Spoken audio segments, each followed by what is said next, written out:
Previously, Heather and I introduced you to Star, our foster greyhound with mobility issues. In this episode of the Great Show of Greyhounds, we're bringing her back for another session with Dr. Christine Woodford of Vip's Animal Chiropractic and Acupuncture to see what can be done to alleviate her leg weakness.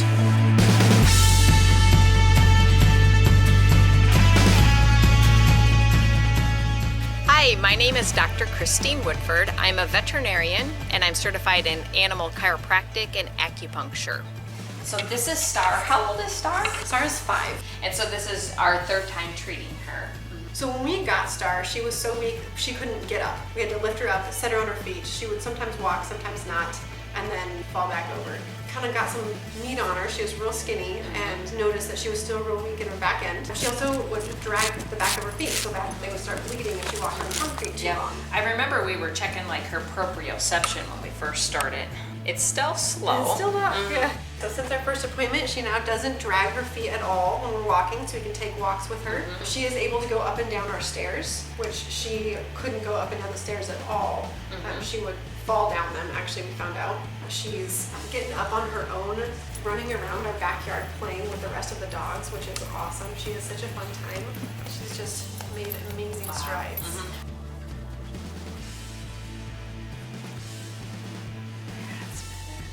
That was a good release. A lot of times when you get those vertebral subluxations released, they do a yawn or a lick and a chew. She's pretty tight in this left hip also. We'll do some acupuncture next, and then I'll stimulate the acupuncture needles with the Magna Wave machine, and then we'll check your range of motion again. And the goal with acupuncture, you know, it's a 3,000-year-old Chinese therapy. The Chinese believed that there was energy that flowed from point to point on these channels or meridians. And as long as the energy was flowing, systems were working well. But certain things would block the flow of energy, and that would cause pain and then eventually disease. And so they believed that the needles would help stimulate that flow of energy. We've been using acupuncture in the US since the late 70s. But now that we've done some more current research on the acupuncture, they've done studies where they've pulled blood on the animal and then did the acupuncture and then retested the blood. And they found that the acupuncture does increase the flow of good cortisol levels, good neurotransmitters, good endorphins. So it definitely has a therapeutic effect. It's good for pain relief and stimulating the nervous system. So it almost helps them to heal from the inside out. You can see where she flinched there. That's considered a dai chi response, like a release of energy. She's really leaning into me. I'm always amazed, you know, I mean, it's stimulating to them, but then they, you know, many animals get very relaxed with the acupuncture needles in. And there's good points all over the body. There's 14 channels that run on either side of the body. And they're paired with organs, like there's a bladder and a kidney channel. We'll do that, you know, because we're trying to help stimulate her bladder function, her incontinence. The channels will either start or end by their face or their distal limbs. So I like to make sure we stimulate some ting points, the end of the channels, the energy flowing through all of the acupuncture meridians and channels. Good. I think that's enough stimulation. We did quite a few needles on her. We get most of the stimulation when we first put the needles in, like you could see from that like skin response. The longer they're in, it's an added bonus. Then there's different ways to stimulate the needles. This is a Magna Wave machine. There's wires in the loop and the electricity is pulsated through there. It creates a magnetic field that goes deep into the tissues, and it helps to open up the cell membranes to let more good oxygen in and waste products out. I'm going to put it between her legs, really stimulate her pelvis, all those nerves there.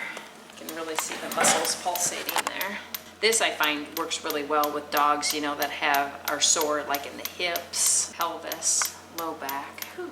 She's such a good patient. Okay, now we're going to take out the needles that are left. Then we'll check your range of motion again.